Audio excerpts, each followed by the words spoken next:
first thing I have to do is I have to take a picture of everybody because this proves to my wife I actually was at work. No, it's all just friends in a garage bar. It's okay.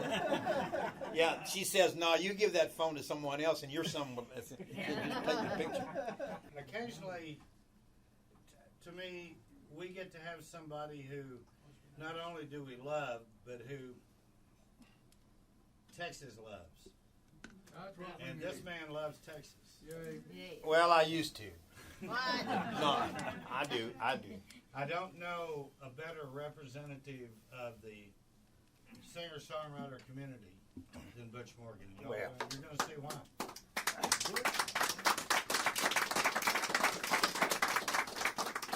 Okay, then. Well, hi. Hello. It's so good to be back after just 6 years. Yeah. Well, it takes me a while, to Where have you been? I don't really know. I'd have to look on Facebook. I live in Devine, Texas, and maybe some of you know where that is. That's I was pointing this out. It says San Antonio is kind of like right there. Mm-hmm. So about 1/32 of an inch down from there. That's Devine right there. Yeah. Everybody got it? Yeah. Okay, good. It's a sweet little town, and we moved there in 1960, and prior to starting school, I lived in 21 different little towns before I started school, because my dad worked for this lady called Ma Bell. Oh, wow. Yeah, and so his job was to go we started off in Brownsville and worked our way up, and his job was to go to any town that was population like 1,800 or less, and find somebody to train as an operator, run a switchboard, and he would personally install the phones in everyone's home. We would live in a motel, until he got that done, and then we'd move. Wow. And so that worked. That was kind of cool, because I didn't really. So one of the good things is I realized when we'd get to a hotel or courts that I needed friends, as a kid. So I just instantly find somebody and they'd be my best friend, just instantly. And then 6 weeks later, I just walk away from my best friend and go find another best friend. Now, that's pretty good. But what happened was it was later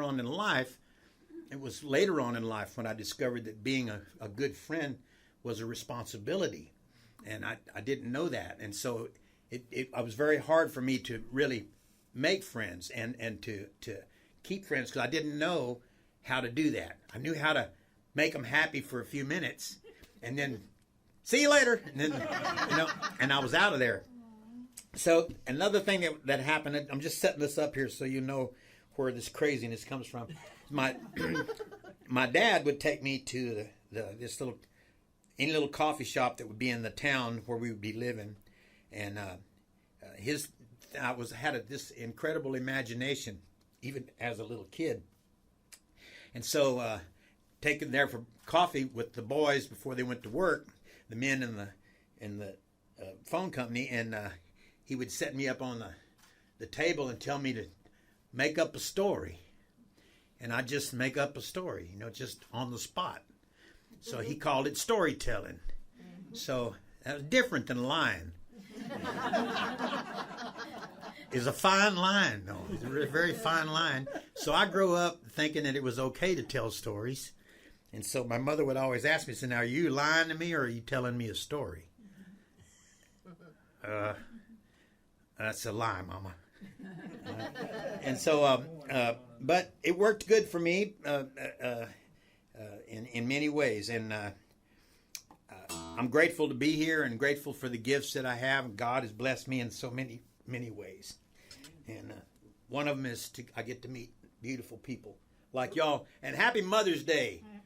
Yeah, you bet. And I'm going to sing a song about my mom tonight. I've never sang before in public.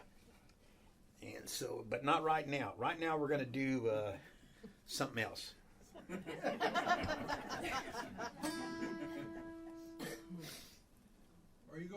lie to us or storytell? Well, Yeah. I'm going to do a little of both, That's what if that's okay.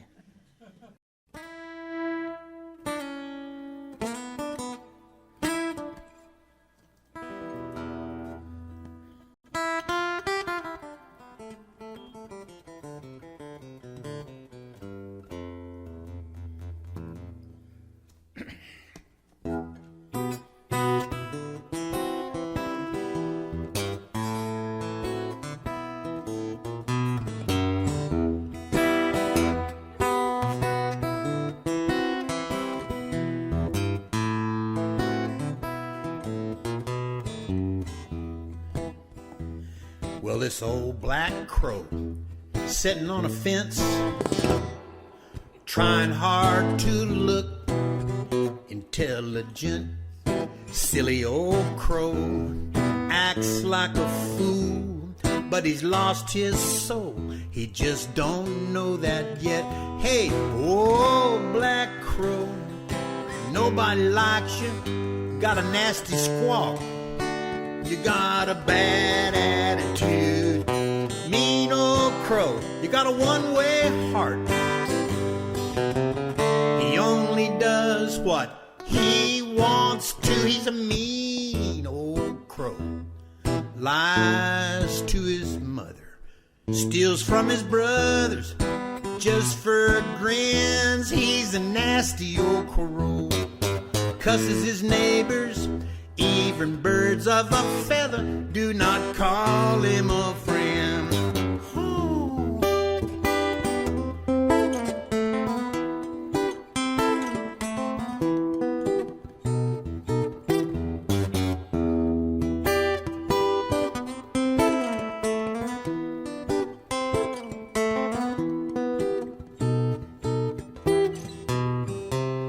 So he went and got himself some bright red spots. He glued them on his wings. Now he's looking really sharp on the outside, but on the inside, man, he still stinks. He's an old black crow. Don't want to hear about Jesus. No, he's way too cool for a cat like that. Now, he don't want to know God really loves him just the way that he is, and right where he's at. Don't need forgiveness, and he don't think about salvation. Maybe he should. He ain't ready yet. See, he's flying high. Still there's something above him. Someday, he may have to deal with that.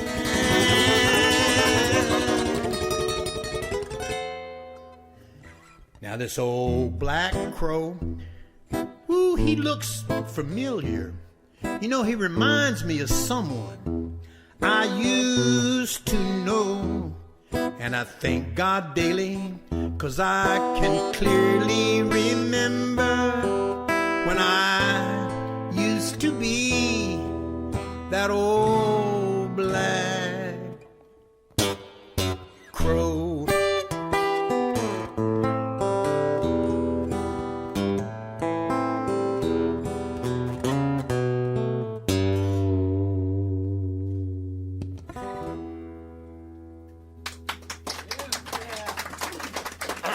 True story. It looks like to me you turned into an eagle. All right. Is he going to heckle me like that all night? Of course he is. Okay, I love that. Somebody is. I don't say nothing anytime. So as I told you, like I grew up in I'm growing out now, but but I grew up in South Texas, and Brownsville, Texas was where I spent a lot of time as a young gunfighter. I was, man, like I had these Roy Roger Fanner 50 pistols, man, one on each hip. The barrel was like that long. 200 shots in each one, you know. caps. Right. There were no bad guys in my neighborhood that could stand for very long around me, and I had some little red boots, and my dad had tied some horns on the front of my tricycle, and I know my truck has big horns on them. I never got over that, Daddy, and then I had some little chaps I'd wear and some gloves, and but I didn't really, like I told you, I didn't have too many people to play with. So back then it wasn't politically incorrect to play cowboys and Indians. The only problem was I didn't have anyone to be the Indian, so I would up to the neck I was a cowboy, but I'd wear head bonnets, and I'd go out in the yard and fight with myself all day. And I'd come in the evening, and my mother would go, "Well, who won today, Butch?" And I'd go, "The Indians won, Mom." And then I'd fall out of the chair and then get up and eat dinner.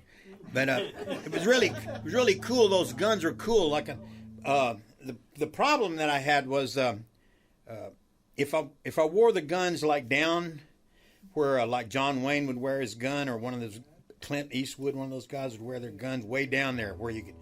If I did that, the barrels dragged the ground because the barrel was like this long, my legs were like that long, and so I had to pull the guns like way up, so they would be kind of almost under my arms, which really, as a gunfighter, that really looks stupid. But I knew that if I didn't become like an expert marksman, it was going to be a bad thing, because you could go out and a bad guy jump out from behind a tree and you had to draw down on him. The very first thing I had to do was pull my pants down to get my guns out. So if you're not just an excellent shot, you're going to die in your front yard with your pants down, and that don't look good in a gunfighter resume either. So when my wife and I lived in Cookeville, Tennessee, she worked at a Cracker Barrel right next door to a Western wear place, and on the roof it said, written in rope, it said Western World. And every time I drove past it, I go, man, that's where I lived as a kid. I've been Western World. And so I'm going to do this song called Western World, and it's got some singing along. And so it's Western World, rope I twirl, get the girl, Western World. That's y'all's part. You'll get it. Western World, rope I twirl, get the girl, Western World. All right, here we go.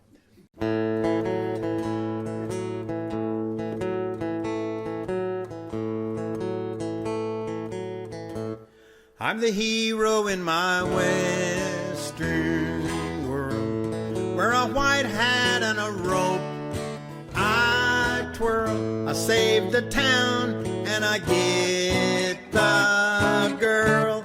I'm the hero in my Western world. You got it. Now, when I was a little kid, play cowboy is what I did. And I was quick on the draw, fastest that you never saw. I like Roy and Hopalong, and the pioneers sing me songs, and I rode around righting wrongs. I was a good guy all day long.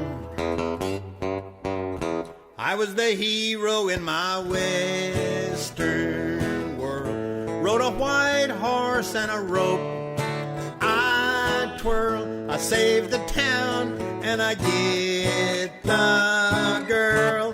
I'm the hero in my Western world. Mighty nice.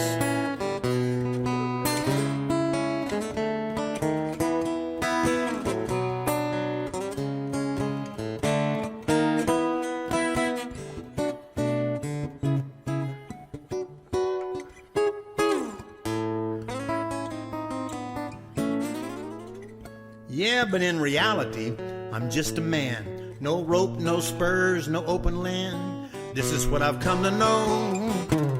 Up is just the way you grow, and I'm still a cowboy. Deep inside and I long to saddle up and ride into some spaces open wide with just this old guitar by my side. Be the hero in my Western western world. Wear a white hat and a rope. I twirl, I save the town, and I get the girl. I'm the hero in my western world. I'm the hero in my western world. I'm the hero in my western world. I'm the hero in my western world. Now, if y'all want to be the sorry sons of the Butcheroos, you can just sing this next part here. You can go. Doo, doo, doo, doo, doo. Got it? Doo. Keep it going. Doo, doo, doo. That's good. Even though it was a long time ago, I still do remember it just like it was yesterday. It'd be late in the evening, and I'd be a long way from the house. But you know, I never did get so far away from the house that I could not hear my mama. Now, technically, you know as well as I do, you can't get far enough away from your house that you can't hear your mama. Because I can hear my mama right now. She'd stand on the back porch and holler at me. She'd say, Butch Rod Morgan, get your tail in the house. Dinner's on the table. And I would rack my brain. I would try to think of some good excuse so I could stay outside a few more minutes. Finally, I'd holler back, Mama, I have not rounded up all the bad guys yet. And she'd say, well, you hurry up and round them up. And don't make me call you again. Dinner's getting cold. And I'd say, okay, Mama, let me tie up my tricycle. I'll be right in. Beautiful. Oh, man. Well, it's not going to get any better than that, so thank you very much. Good. More, yeah. All right, I'll do 18 more. All right. You are going to do Turn It Around, aren't you? I got it on the list. Yay. But that means I'm going to have to try to remember it. I probably haven't played it since it was recorded here. Oh. But I'm going to try it. We can help you. Yeah, y'all can help me. We can. Let's see here. So, this is my friend Eddie Hootsler. He just passed away. He was a wonderful guy, and he's an uneducated young man. He was 85 when he passed away. I knew him. I met him in 1960, and we were friends all that time. He never went to school, and didn't know how to read or write, but he sure knew how to love people. Mm-hmm. And you were a great friend to him. Well, he was a great friend to me. But I'll start crying here because I miss him, you know. Yeah, all right. Yeah. And You need a hanky or anything? no. No, you got one? Yeah, but I don't trust the hanky that you would hand me. Well, it might have been used once or twice. Yeah, I know. That's the deal. Anyway, Eddie came from a large family. Like there was 11 in his family, mom and dad, and 9 brothers and sisters. And when we first moved to Devine in 1960, that's when I met him, and I was just a kid. And he was just a little bit older than me, and but they lived in an old house out on what we called Yancey Highway, but it was just a dirt road that went to Yancey, Texas, and they lived in an old house out there, and it was just a house because they lived in it. Otherwise, it wouldn't. It was just no running water and no electricity or anything like that, and all 11 of them lived in like 3 rooms there. Wow. And they worked hard, and every couple of Saturdays they would come into town. They had a wagon, an old buckboard, and they'd hitch up that mule, old broke-back mule, to that wagon, and they'd come into Devine, Texas. There was a mercantile store there. Oh, great. Thank you. There was a mercantile store there called Loggins and Lilies. and it was a huge store. Had a big sign on the front of it that said, "Loggins and Lilies, everything from a rat skin to a ranch." And under glass in a frame on the front porch there was a rat skin tanned and a deed to a ranch. Not kidding. And so they would come there every other Saturday or so to do their shopping and stuff, and they would all ride in that wagon, and they'd back that wagon up and unhitch the mule and throw some hay in the street, and the women would go off and do what women did, and then the men would climb up on the sidewalk there, and they would whittle and play dominoes and stuff. And so all of us cool kids, as me and one other guy, would go hang with the hootslers, you know. At some point, Eddie got tired of riding in that wagon. It was like 11 miles to the house, and it took a long time to get there, and he got himself a bicycle, and he found he could get to town real quick on the bicycle, faster than the mule. And so, but then he also decided that it was too far to ride home, so he'd stay in town. And so at some point, and nobody remembers exactly when, not even Eddie remembers when he started doing it, but he decided he was just going to be the night watchman for Divine. We didn't have one, and so he started going around checking the locks and the doors in the evening, making sure everything was locked up. And if it wasn't, he would call the police, go and get the police and tell them that they're, you know. So, but so he became the unofficial night watchman. My dad had the phone company there, and a big gate with, you know, my dad was a military guy, like he never left the gate open. There was just no way that was going to happen. But on many mornings he would go there, and Ed would be standing by the gate and say, "I locked your lock for you." Oh. And he said, "I ain't had no breakfast yet." And you know, so Dad would give him some money and he'd go eat. But he did that on his own. And so at some point the city decided that they're just going to go ahead and make him the night watchman. So they had a little celebration and downtown, and gave him a little walkie-talkie and a badge. And they asked Ed to give a speech. Well, Ed had never given a speech before.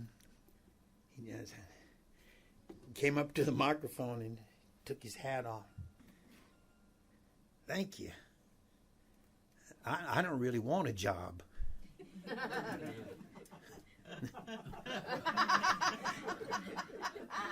And so that was that. So I'm going to sing to you about Ed. Now, I have a line in this song where I say, "When Eddie's gone, one thing's for sure, Divine won't be Divine anymore."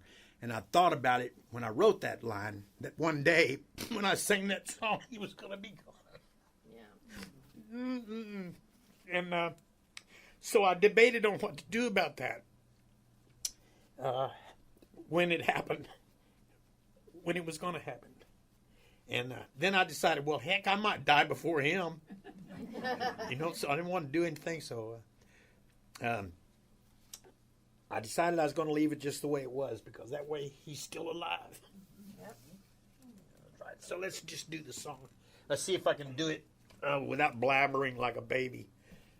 And blow my nose all over the microphone. Don't worry, I had 19 COVID shots. Not true, I never got one. Here we go.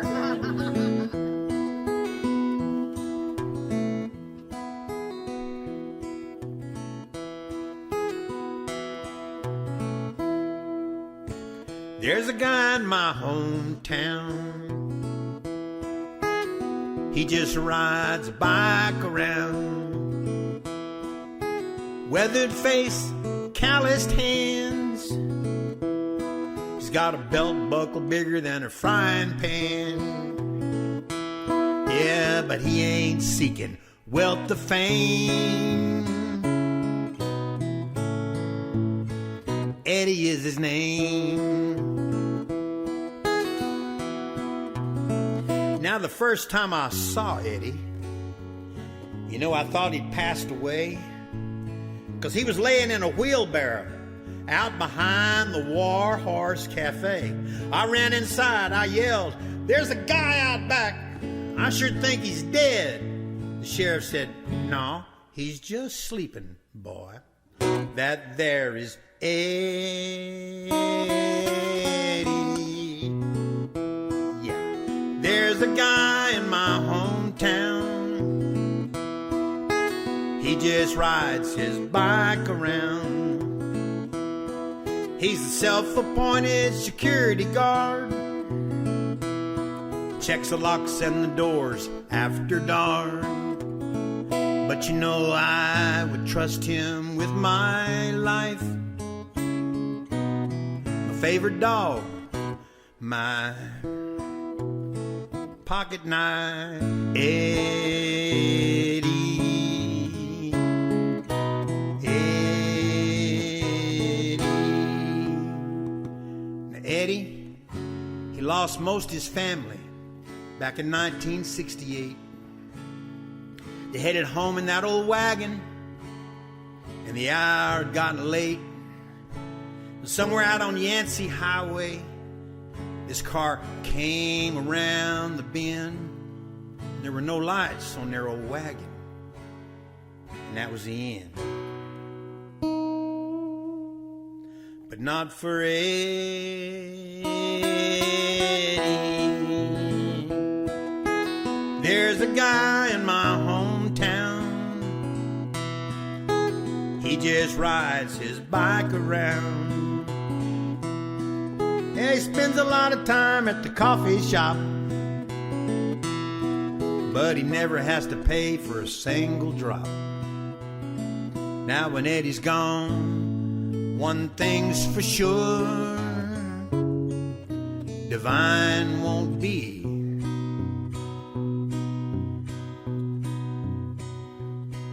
divine anymore. You know you shouldn't judge a man or try to measure his true worth by the money in his pocket, or the stains upon his shirt, by the lack of some diploma, maybe the hat upon his head. 'Cause if you do, you'll always be wrong when you meet a guy like Eddie. There's a guy in my hometown. He just rides his bike around. He's got an 8-track player mounted on the handlebars. I know you think I made that part up, but I did not. He had a battery on the back of his bike and some headphones. And Motorola 8-track player weighed about 40 pounds. Big old white thing. I can see it right now. And Eddie, what are you listening to? Well, Tammy Wynette and George Jones. There's a guy in my hometown. He just rides his bike around. I miss you, Eddie. Yeah.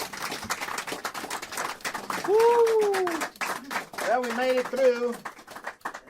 Made it through that one. This whole family really got taken out? Yes, and the guy who was driving the car wasn't his fault. Right. It was dark, and he was coming back from. His name was Gary. He was good friends with Ed and the family. I mean, he had to move. He just couldn't stand it, you know. Yeah. And but yeah, that everybody, his sister, and his brother both lived, but not for very long. They did live for a little while longer. Yeah, it was tragic. But the only thing that saved Ed was he was on his bicycle. Right. He was already home, and he heard the wreck. Mm. And I said, "What did you do?" He says, "I didn't do nothing. I knew it wasn't good." Mm. And he said, "I just stayed put." And Gary ended up having insurance, and that took care of Ed the rest of his life. So, with a little bit of money, it was not a lot, and of course not worth his family. But but at any rate, that's what happened. Ed never left Divine. A couple of times he did. One time he accidentally went to the coast, and a guy said, "I want to take you to lunch, Ed." And they took him to Corpus. He said, Ed was mad as heck. He said, "What are we doing?" He says, "You're going to go to the beach." He goes, "I ain't never been to the beach." He goes, "I know it." He says, "Well, why do I need to go to the beach?" He says, "Well, you've never been." He says, "I know it. Why do I need to go?" But he said when he pulled up on the beach, Ed got out of the truck, saw that ocean, just walked out in the water with his cowboy boots and just stood in it for a minute, just looking. And a seagull flew over and crapped on his shoulder. Oh, no. And he went and got back in the truck, and he told Billy, he said, "Just take me back to Divine. I don't have to drive this far to get pooped on." Now, I can't vouch that that's a true story or not, but I tell it all the time anyway. And then, Divine's flat. It's flatland there, and I did these things called Ed-scursions, Ed-ventures. I'd pick him up when he finally moved into the nursing home. I'd pick him up every other day or so, and we'd go riding around. And riding around with Eddie in that area was a history lesson. He knew everybody. He remembered names. He could remember everybody's names, all their kids' names. He knew. He was just a smart guy and had a memory like memory like something I can't remember what it's like. But it was great riding around with him. But at any rate, I realized one day that he'd never seen the hill country. I go, "Have you ever been to Bandera?" Yep. Yeah, you have, but Eddie hadn't. Yeah. He was a flatlander. We didn't know that. Yeah, well, you do now. Good. And so I asked him one day, I go, "Let's go to Bandera." "I ain't never been there." I go, "Well, let's go." And, okay. So we take off from Divine and flatland for the long ways. You get just outside of Bandera and it starts getting into the hill country, and the hills start showing up. And as the hills got big, Ed's eyes got big. It's like all of a sudden there was like big hills, and he just out of the blue, he just said, "The Application Mountains."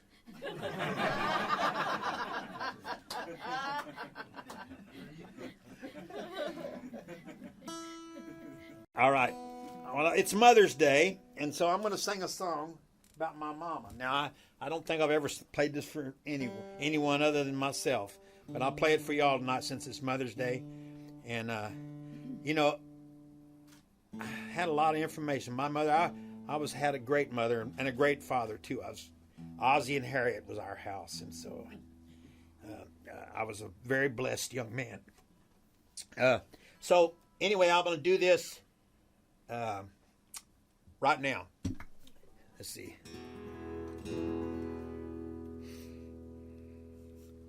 She passed away in 2000 after a little bout with ovarian cancer.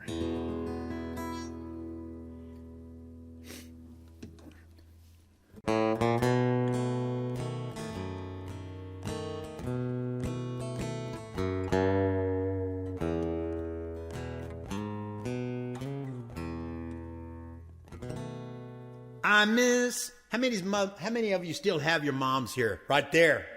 That's good. That's good. So, hang on. I miss my mama. I miss my mama.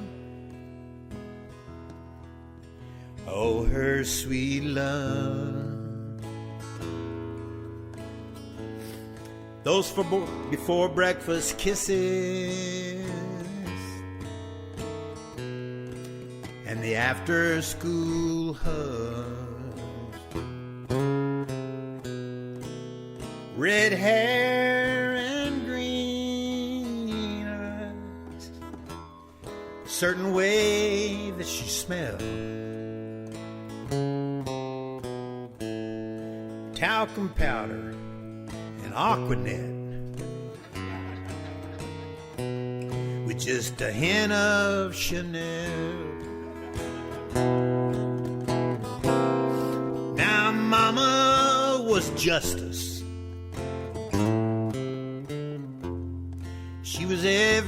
everything good.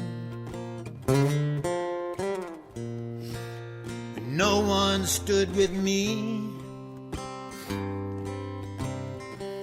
I knew Mama would pull me close to her shoulder, hold me next to her side. She was pulling for me on the day that she died. It gives me great comfort as she's pulling me still from somewhere out yonder,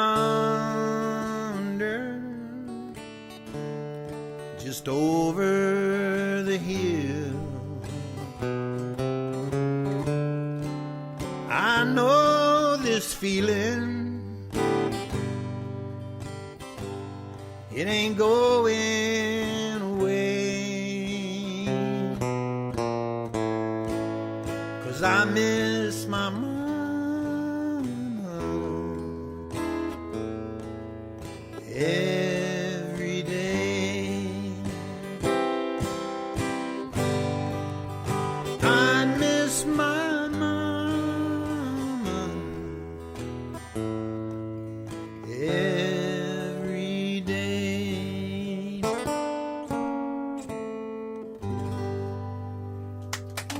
Did the best I could. Thank you. Natalie Florence Morgan. That was her name. Morgan was her name before she got married, and my dad's name was Morgan. Oh, wow. Yeah, so they couldn't do Ancestry.com and find out if they were related. She was from Oklahoma, and he was from Madisonville, Texas. But they did as much research as they could, and they figured they weren't related. Now, obviously, they were, because look at me. But I did. And but they did find out they were like sixth cousins or something. But my mother was a lot of my. I always thought my musical talent all came from my dad's side of the family. But turns out we found out that there was that mom's side of the family had a Morgan family band in Oklahoma, and I didn't find that out till a few years after she passed away. We just stumbled upon it. And so some of my mechanical abilities and things, messing around with toys and stuff. My mother was a welder during the war on the ship there in Beaumont, and she took that on when my brother and I both. My brother passed away when he was 16 in a motorcycle wreck, and I was gone already. So my mother wanted something to do, so she went back to school and she got her high school diploma, and then she went to a machinist school, learned how to run a lathe, and she went to work at Kelly Air Force Base and became the head shop foreman for quality control in the machine shop. The only woman that ever had that job, over 112 men, and she did that for 18 years, and so she was quite the lady and quite the inspiration. Mm-hmm. All right. There we go. All right, so now, where are we going now? Oh, I know where we're going. We're going to go right here. This is Natalie Renee Morgan. This is my granddaughter. Now, yeah. Now, I think she was 17 in this picture. She's going to be 21 in September. And I know very little about this older woman, but she's got a great life, and she's pretty picky. She's a good artist, and she takes care of special needs children, and she also sings with my band when she has time, and she's got a beautiful voice. Anyway, I wrote this song about the little girl because that's really the only one I really knew anything about. Although we are very, very good friends, and I see her almost every day. So this song is called Natalie. Woo. Huh? That's a great song title. It is. It's sort of like, what is that song? that Neil Diamond has, Caroline. Sweet Caroline. Sweet Caroline. Yeah, it's kind of like that. It's my Sweet Caroline. Excuse me. It's so nasty to do that in front of y'all, but I can't help it. We'd rather you do that than have I'll turn it around. No.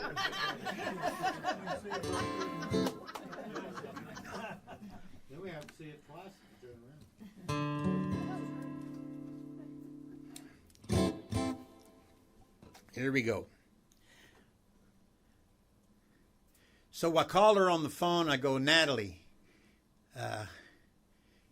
tell me some things you really love and some things that you don't like. And so this little bridge that I sang on this is word for word what she told me on the phone. If I can remember it. Here we go.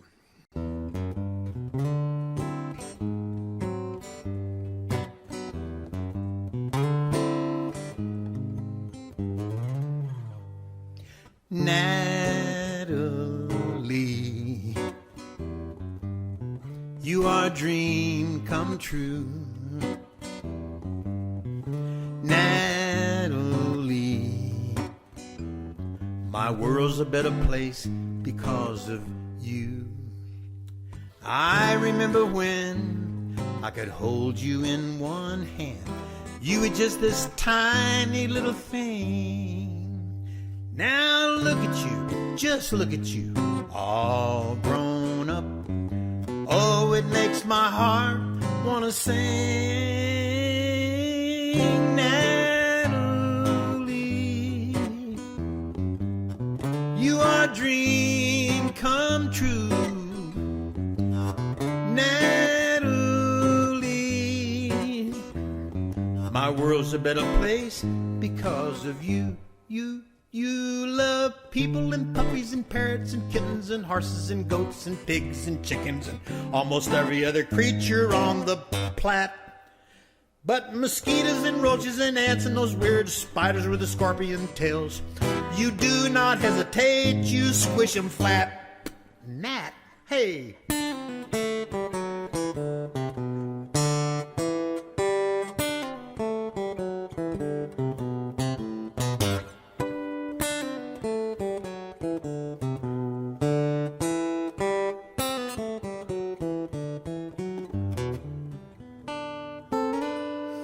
In the distance, I see a family, kids running round a big oak tree. There's an old man sitting, watching, and remembering the first time he held Natalie.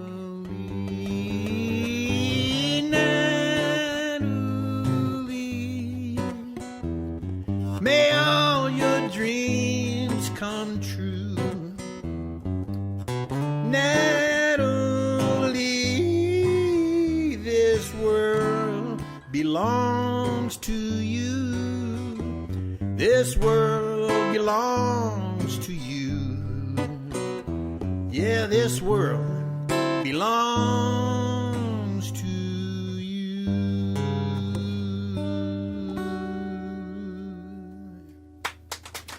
Oh, Natalie. How we doing on time there? We good, right? Let's do about another 15 or Okay, good. 15. 15, Ah, 15 songs. 15 songs. You're mean. Hey, cheers to y'all. This is coffee. In case you didn't know. Yep, cold coffee, but it's coffee.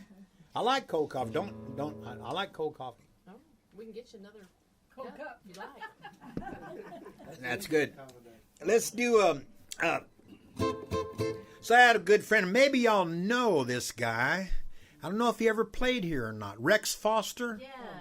Yes. Did he play here? He did. Oh, that's beautiful, man. That necklace is Yes, signed. and so Miss him so much. yeah, Rex was one of those people. He was a great songwriter and a singer, but more importantly, he was a wonderful person Yes.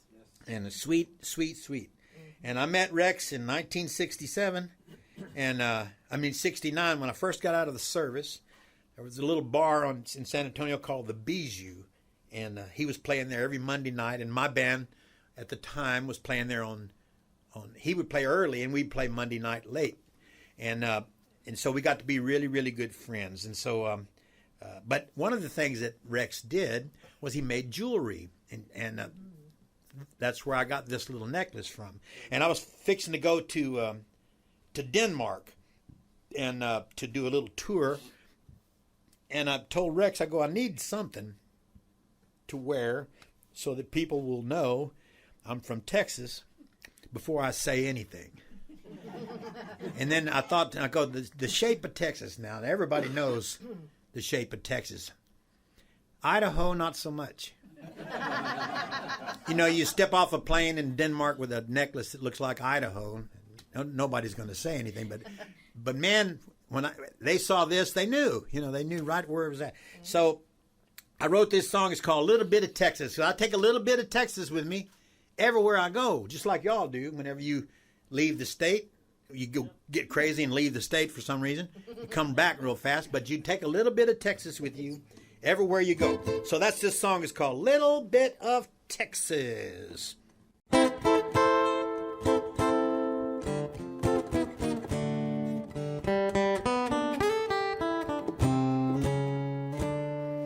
I take a little bit of Texas with me everywhere I go.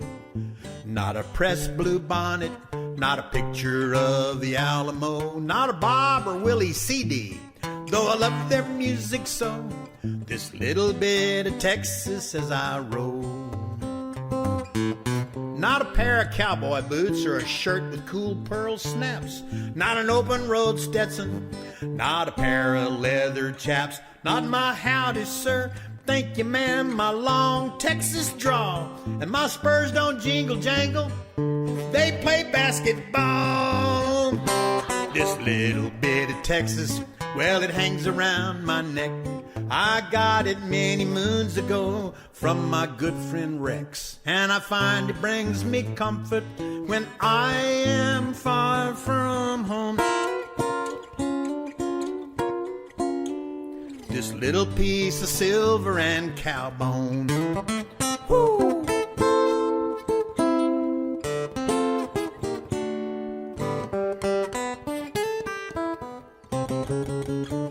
I take a little bit of Texas with me everywhere I go. California, Florida, Idaho. People know right where I'm from, that is no surprise. No other state has a shape so recognized. This little bit of Texas, well, it dangles round my neck. I got it many moons ago from my good friend Rex, and I find it brings me comfort when I am far from home.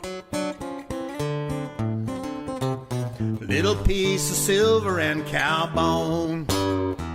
Take a little bit of Texas with me everywhere I go. Oh. Yeah, I still make my home in San Antonio, Texas. All right. So let's do this. I thought you lived in Devon. I do live in Devon, but it wouldn't sound good in that song.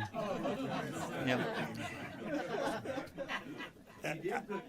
Well, I did, and that's where Rex lived, was Comfort. Thank you. Yeah. All right, let's do the. I'm going to do an instrumental for you here. I'm going to do a really quick little instrumental. It's called "Somewhere Over the Rainbow." Yeah, but my favorite guitar player when I was growing up, one of the first guitar players, besides Billy Sorrell, who was on the Lawrence Welk show, the other guy that I liked was Grady Martin. And Grady Martin played on all those Marty Robbins songs, you know, El Paso, and all that wonderful guitar that he played on there. And I just loved his guitar playing. So this song is Somewhere Over the Rainbow, but at the end of it I throw in a little El Paso, so I call this Somewhere Over El Paso. Let's see here. I shouldn't. Oh, this is a trick I learned from Sonia, Disappear Fear. Cool. it'll stay there too for a little while. Let's see. Now, I haven't played this in a little while, but I feel like playing it, so I'm going to do it. Sure sounds good in here tonight. Whoever's... Well, Good, yeah. thank you. I have my moments.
Let's see here. Oh, I know what I want to do. In San Antonio, there's a pastor there, retired many years ago. In fact, he just passed away a while back. Named, A lot of people have passed away. I don't know, thousands, millions of them. Yeah, just doing it all day long, everywhere.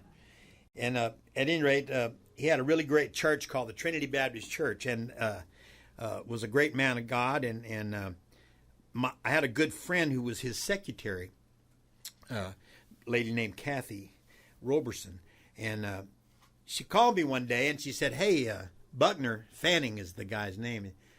Pastor Buckner has got a new book out called God Drives a Pickup Truck." And said he's going to do a spoken version of it too. He said, and he loves country music. He says, I think if you could write a country song, he might include it with the book. And so I said, okay. She said, I didn't ask him about it. She says, but I'm going to send you the book. It wasn't out yet. She sent me a copy of the book. So I got the book and I read it, and it was a great book, and it still is a great book. Anyway, I wrote the song and called God Drives a Pickup Truck. Now, I can't prove that with Scripture. I know Jesus is the rock, and Chevrolet is like a rock or something like that. That's as close as I can get to that. But let's see. Let's see if I can do it here. Whoop. This is called God Drives a Pickup Truck.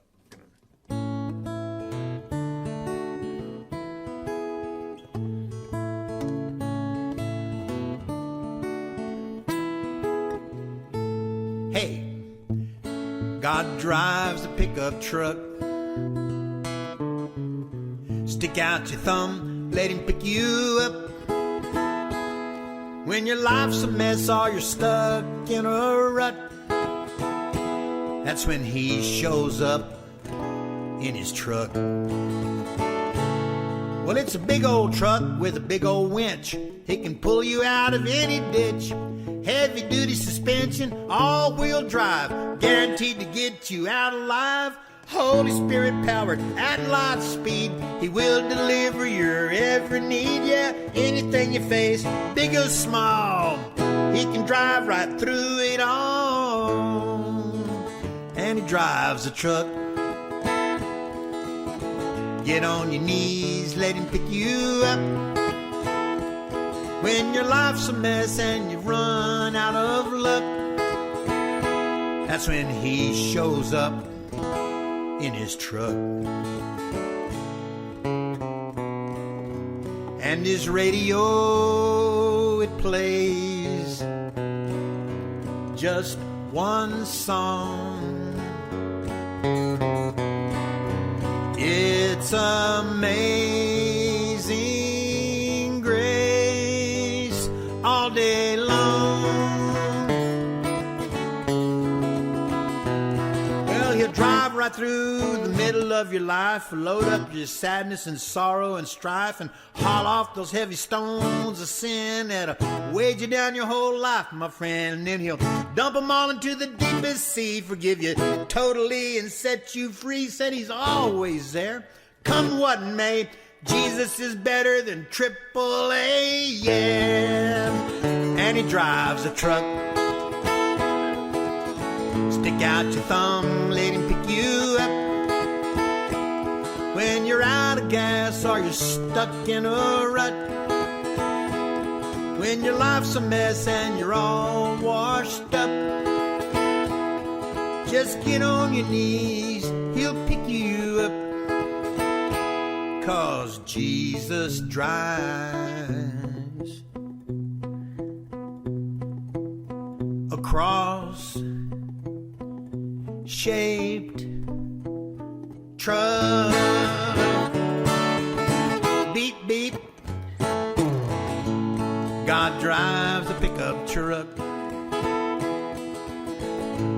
God drives a pickup truck.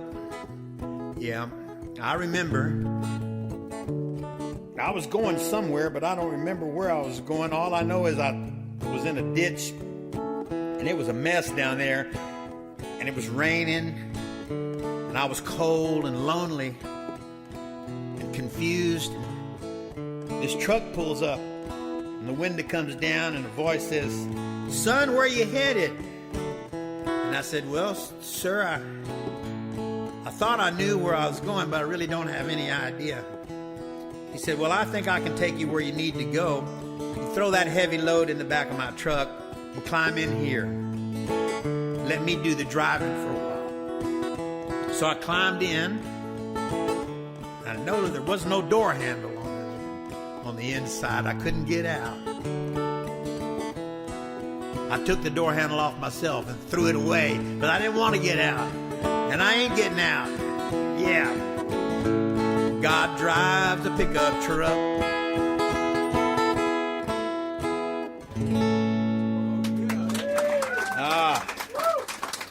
All right then.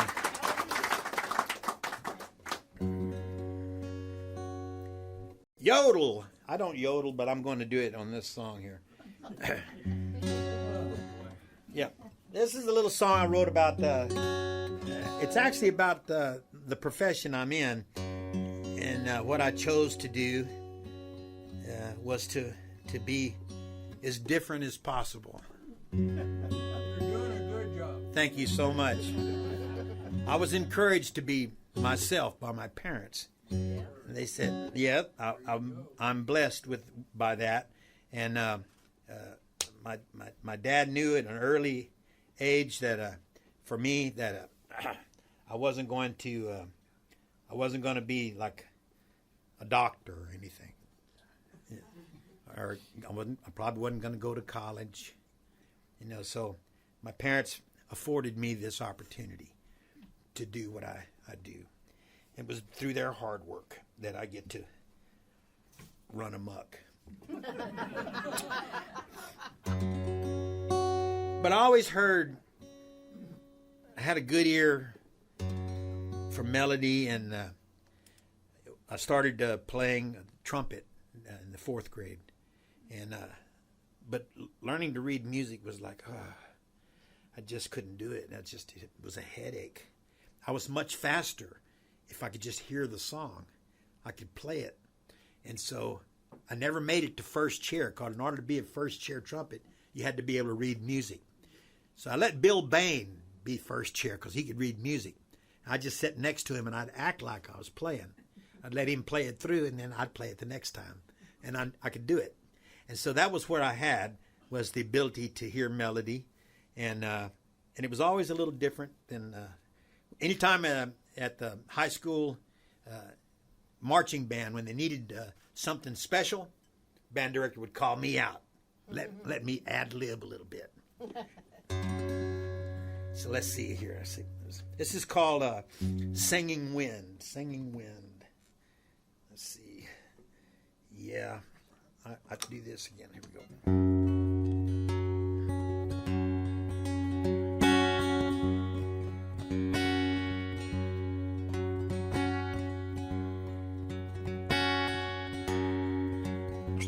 I ride my pony into the great unknown, and I'll face the day before me with courage and resolve. I ride because I hear the sound of the singing wind. Ooh, ooh.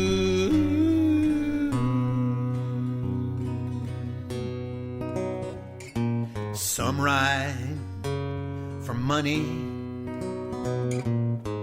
others ride for fame. I just ride because I love to ride the wide open range. I ride because I hear the song of the different birds.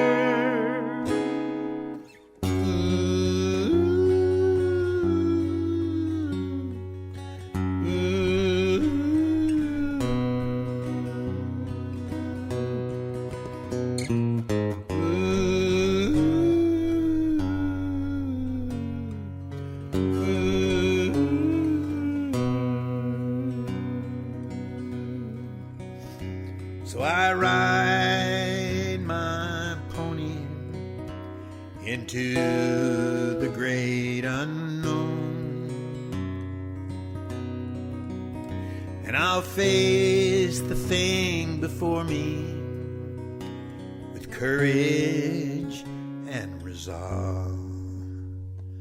I ride because I hear the sound of the singing wind. Ooh,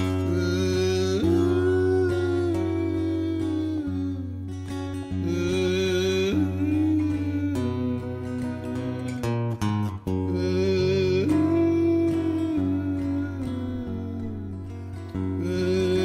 ooh.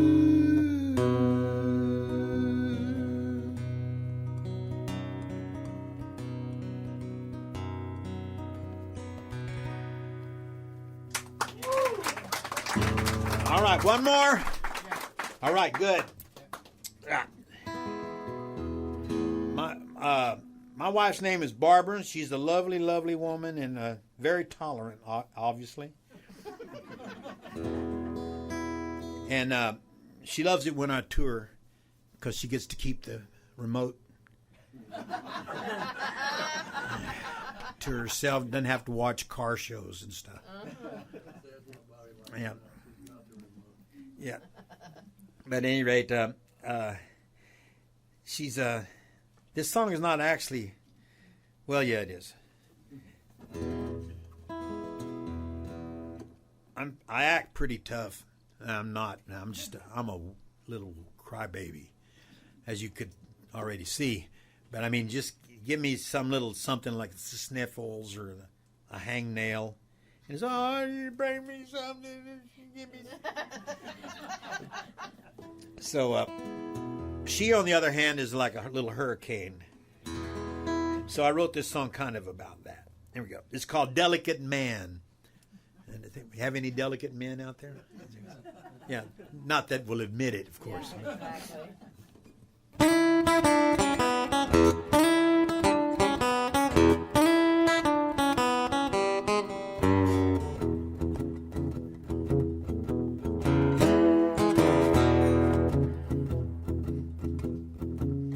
Hey, take it easy, baby. I'm a delicate man. I come apart at the touch of your hand. Take it easy, baby. I am a delicate man. I'm frail and I'm fragile, oversensitive too. Easily broken, bent and bruised. Take it easy, baby.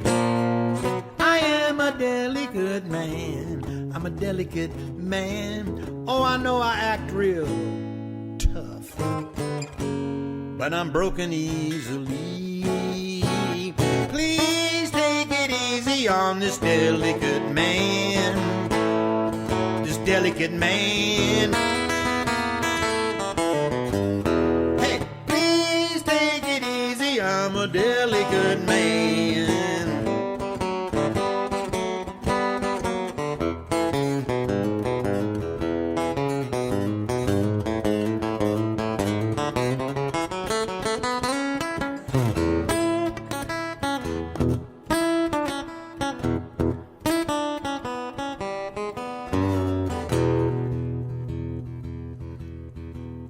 I get overstimulated when you walk in a room.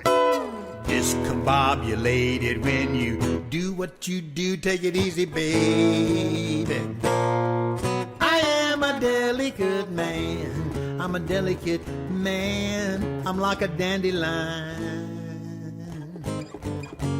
in your hurricane. Please take it easy on this delicate man. This delicate man. Hey, please take it easy. Woo. Take it easy, peasy. Take it easy, baby. I'm your delicate man. All right. All right. We're gonna take a little break. Right now. And so here's the good news now. All the bad songs out of the way. Got the good stuff coming up next. The good jokes, the good stories are next set. So see you in a minute.